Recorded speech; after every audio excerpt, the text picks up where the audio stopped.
Hello, friends, and welcome back to Stories About Entitled People. I always enjoy seeing idiots in management cut their noses off to spite their faces. It really did work out in the best way possible in our first story. Companies spent a lot of money on rent needlessly. They earned a bad rep for not having anyone there, and you moved on with hardly a ripple in your pond. Well done, OP. But before we dive in, make sure to hit that subscribe button, smash the like if you enjoy the content, and ring that notification bell so you never miss a juicy story. Work tried to punish me. It backfired. Back in maybe 2006 to 2008-ish, I was a tax associate at the most well-known tax service in North America. I did very well in the class you take, which determines your eligibility to be hired as well as teaching you how to do taxes, and was hired. I bounced from office to office as newbies do, and I was doing well enough that I was always the first to be called if a shift needed covered.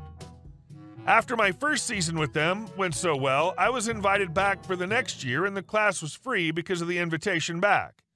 In case you wonder why the class is every year, it's because tax rules change every year and we have to keep up. Shortly after the class was over, which I aced, I was approached by the lady who ran the district. She wanted to open a seasonal office in a Walmart 50 kilometers outside the city I worked in. She wanted me as a primary associate there, in part because I'd done so well in the previous year, in part because I'd aced the class, in part because of my background in security, and in part because I lived 20 kilometers closer to this Walmart than anyone else on staff. I wasn't to be a manager, but I was going to be the only full-time associate. I'd open and close almost every day and often be the only associate on site. It was basically my baby to take care of. There were hints it might lead to advancement in the company as well. I was pretty excited at the opportunity. At first, everything was great. The Walmart staff liked me, the customers liked me, my boss liked me. I was blasting through customers. Only maybe 5 people walked away due to having to wait out of the few hundred who approached my little office beside the produce section. 2 months in, right before the tax season really heated up, I had a weekend I'd booked off the same day they'd hired me. I was going out of the province to see family. Trip had been set long before they hired me, and I'd made it quite clear I wasn't going to be around. The schedule accurately reflected that, so weekend arrives and I go. Had a good time, came home Monday evening so I could be back Tuesday morning. When I get home, I check my answering machine for messages. Even if smartphones were starting to be a thing, I didn't have one, and I'm pleased to say I still don't. There was 3 messages, 2 from my boss, the district lady, and 1 from the scheduler. I don't remember everything word for word, so I'll paraphrase. Message 1, Saturday morning, approximately 7 a.m.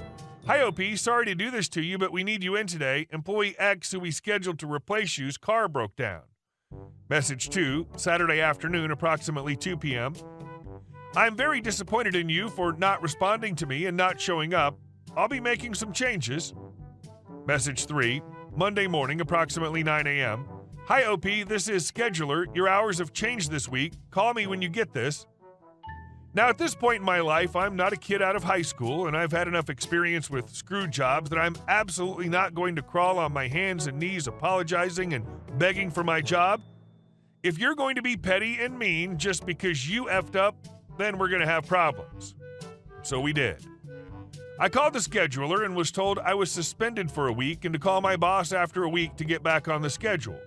She said the boss was trying to put me in my place and teach me how to be a good manager. I'd get back on the schedule after the week was over. I brought up my pre-planned and scheduled time off, and also that I wasn't a manager, I was a regular employee. The scheduler was very uncomfortable, but she said she was only doing what she was told. They did need me, she said. Just call boss in a week. I said sure, and then didn't.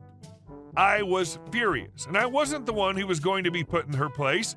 I called a few of the customers who I'd been working with and explained I was no longer working there, and they chose to keep me as their tax gal regardless.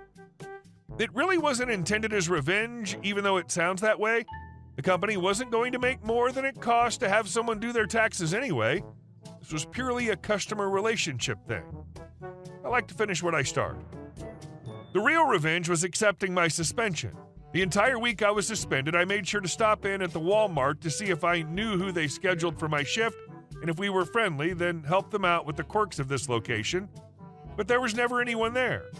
I confirmed with the Walmart staff all week they had no one working there, paying Walmart to rent space and getting nothing but a bad reputation for it because the heavily advertised new location had 0 employees. It remained that way for the rest of the season, 2 months. My boss never called me, and I never called her. Pride. I have no idea how it impacted her professionally. I stayed far away from taxes ever since. I got another job before my suspension was over and never looked back. They suspended you because someone else's car broke down? Definition of F around and find out. I only wish you'd looked up her boss and told them how she'd shut down a profitable location out of... I don't even know what to call it. And our second story. Don't be a-holes when camping. My wife and I are going camping at Havasupai Falls next month, and we've been getting her ready to carry a ruck for the full 12-mile in-and-out hike. We bought some new sleeping pads and wanted to try them out with our hammocks, so we went for a camping trip to Lost Maples State Natural Area. First, we hiked to the primitive camping area to hang our hammocks and save a good spot we liked. Then we went for a full 13-mile hike around the park with 4K cumulative elevation change. It was a beautiful day, and the hike was quite a bit of fun. We finished up the loop back at the trailhead and decided to fill up our hydration packs at the water fountains when they arrived. About 30 college kids in a rental people mover and a truck with a giant trailer with everyone's gear. They were already a lively bunch, and hoping for the best, we got back on the trail to go cook some food and relax. Mind you, we weren't the only people there. There were also a couple of families already at the primitive site as well after we set up our stuff. A couple hours later, they arrived. We first heard them while they were all hiking on the trail. Once they arrived, they set up their spots about 75 yards from us and began their night. Loud and boisterous. Kids. No big deal. It gets late, so we bed down, but the noise continues. Not camping noise, but just people being louts.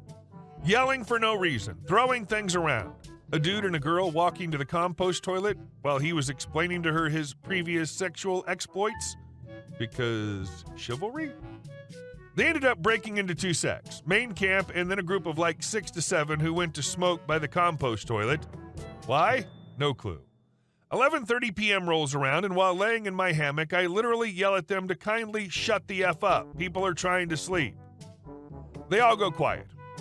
They build up noise after a bit, but at least hike away from us. We can still easily hear them because it's a canyon, so it just funnels noise. At about 3 a.m., they're all tired and inebriated enough to pack it in. At about 6:30 a.m., we wake up and pack up camp. We notice all the other families are also awake. The college group is not. My wife mentions she's thinking about being loud. I told her I plan on it. Not only do I make sure all of my cookware is constantly banging around to move over and over again, I just can't contain my emotions on this scenery. I just have to explain how good I'm feeling. This was such a great trip, wasn't it, babe? Amongst other things. All the while looking over at the group, watching them get up, look around, and try to lay down and get more sleep. Our walk out past their camp. It's a great day to go hiking. Yeah! Who would want to sleep in on a day like this? My wife also tried to yell, but also trying not to laugh too hard at me. Not one of them was still asleep when we walked by, and it looks like we kick-started their hangover headaches. It amazes me every time. The same idiots who ruin your night expect to have a peaceful morning. And our next story. And our last story. My neighbor is trying to steal my property. I purchased a house in Tennessee last June 2019. One of the main things I planned on doing was installing a privacy fence since I'm next to a busy street and there's a lot of foot traffic on the sidewalk. I got a fence contractor out in September to measure the corners of the lot. When I showed them where the plat on the official government records were, my neighbor came out and tried to tell me it was their portion of the lawn. Though I disagreed, I decided to wait for the fence and get a survey done. It took a lot longer to get a property surveyor than I originally expected, and finally got it finished in May. The survey showed that I was correct. After trying to disprove the survey and failing, my neighbor's suing for a 12 by 50 strip of land using adverse possession. Their thought is since they've been caring for the land for 20 years, it's now theirs. They've not paid tax on the strip of land and have no structures on it. Update. We followed our friend's advice to get our title company to help with the case, but they ended up not helping. We had to hire lawyers, and the whole process took over 2 years due to COVID delays. The judge ruled in our favor.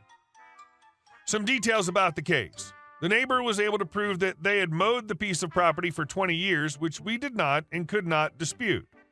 They had landscapers testify of the constant boundaries maintained in their contracts. Our verbal dispute over the property line occurred 19 years and 363 days after our neighbor moved into their property, meaning the 20-year adverse possession window would not work. The piece of property was considered relatively small because it's part of a residential property. This proved to be the strongest element to win us the case. In Tennessee, there's precedent that when the property is relatively small, the property cannot be claimed via adverse possession if even structures are on the property. Lastly, while proving they had mowed the lawn, they could not prove that they had exclusive use over the land. This is one of the strict bright line tests of Tennessee adverse possession that the neighbor could not prove. Hey guys, thank you all for watching the video. I'll see you in the next one.